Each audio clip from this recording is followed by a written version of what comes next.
it's sometimes even just looking around the room. And, you know, for us, I mean, Redeemer is a part of our family. No, I'm going to switch back.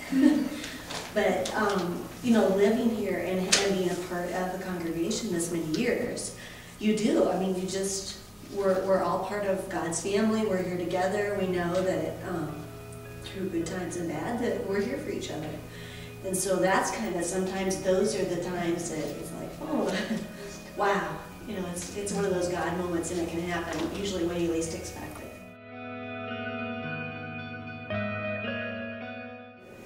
And being that is my most important job. You know, when they set that baby in your arms and you've just baptized him, and you said, you're going to bring him to the faith and the wonders of the Lord. That's what it's all about. It's been a very powerful experience to me to get to, on Sunday mornings this last year, I helped out with the nursery kiddos with music. And it's just a very spiritual time, you know, sharing those songs with those children that I learned, you know, growing up. And songs like Jesus Loves Me, which, you know, those kids through their lives are going to go through difficult times, but the hope is that, you know, those songs will stay in their head, and that will stay with them, that Jesus loves me, and, you know, the Bible tells me so.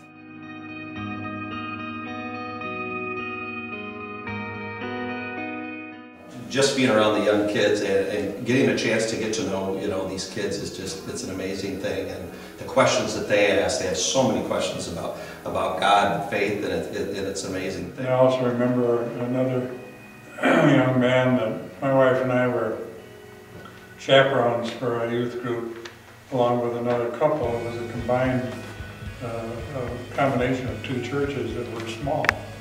So to have a youth program, we had to put them together and make numbers, and we were having a picnic by the lake, and some other rowdy teenagers thought they were going to crash the party, and we fended them off, and along with one of the larger of the youth on our side. And he was the kind of kid that needed that community. And I never did figure out what happened to him until years later. And I got a phone call from him, and he wanted me to be a pallbearer at his mother's funeral. That was rewarding.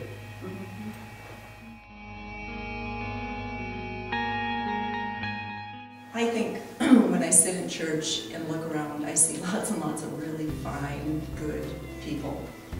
And it's really nice to be a part of that. You know, from being involved, we've gotten to know the people, some of their joys and sadnesses and challenges and all those kinds of things, and they know some of mine. And it's just it's a great feeling in our community, I think, to know that there are people there to support you, and again, to be the hands and feet of God.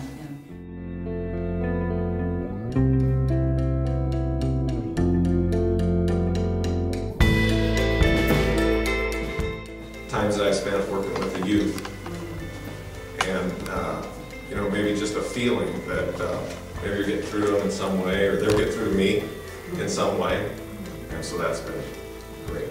My involvement with, particularly as a confirmation small group leader, I think it's been a wonderful experience, and I would encourage others to do that. It's a great way to connect with those kids, and I get far more back out of it than what I give.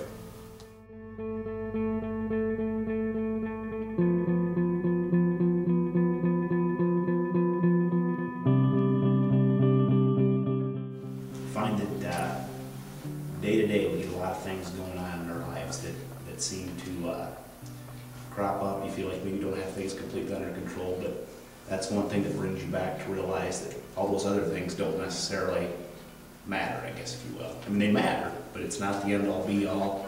It gives you a peace, I guess, if you will, to know that those things are not really in the end